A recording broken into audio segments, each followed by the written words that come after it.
तुमच्या हक्काचं family hospital Lokmudra Meera multi speciality hospital आता शंकर शेठ रस्ता स्वारगेट कॅम्प येथे 4 सप्टेंबर पासून आपल्या सेवेत। 2 दिवसापूर्वी राज्यातल्या महत्त्वाच्या वृत्तपत्रांमध्ये मुख्यमंत्री देवेंद्र फडणवीस यांचा फोटो असलेली एक जाहिरात प्रसिद्ध झाली। ज्या जाहिरातीवरून सध्या राजकीय आरोप प्रत्यारोप रंगताना आपल्याला बघायला मिळत आहेत आणि याच जाहिरातीचे फ्लेक्स आता कोल्हापूरमध्ये लागल्याचं देखील आपल्याला बघायला मिळतंय।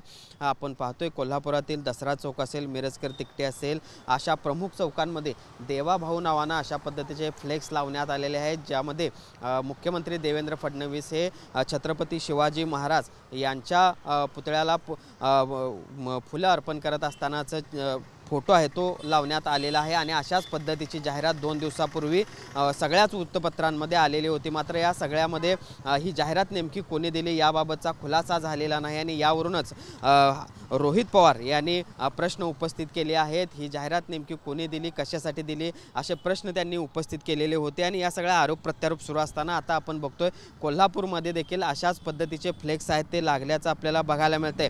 अर्थातच कोल्हापूरमध्ये लागलेल्या या सगळ्या फ्लेक्समध्ये देखील हे नेमके कोणी लावले याचा उल्लेख आहे तो करण्यात आलेला नाही आणि त्यामुळे आता या निमित्तानं कोल्हापुरात देखील चर्चेला उधाण आले असं म्हणावं लागेल। ज्या पद्धतीनं मराठा आरक्षणासंदर्भातलं जरांगे पाटील यांचं आंदोलन झालं, त्यावर तोडगा राज्य सरकारकडून काढण्यात आला आणि त्यानंतर आलेली ही जाहिरात, त्यामुळे राज्यभरामध्ये एकूणच ही सगळी जाहिरात चर्चेचा विषय बनलेली असताना आता कोल्हापूरमध्ये देखील याच जाहिरातीचे फ्लेक्स आहेत ते लागलेले आपल्याला बघायला मिळत आहेत। आणि या फ्लेक्सवर कोणाचाही उल्लेख नाही, कोणी हे जाहिराती लावले याचा देखील उल्लेख नाही आणि त्यामुळे देखील एक नवी चर्चा कोल्हापूरमध्ये सुरू झाल्याचं बघायला मिळतंय। जर्नलिस्ट सुनील काटकरचं भूषण पाटील, TV9 मराठी, कोल्हापूर। तुमच्या हक्काचं family hospital Lokmudra Meera multi speciality hospital आता शंकर शेठ रस्ता स्वारगेट कॅम्प येथे 4 सप्टेंबर पासून आपल्या सेवेत।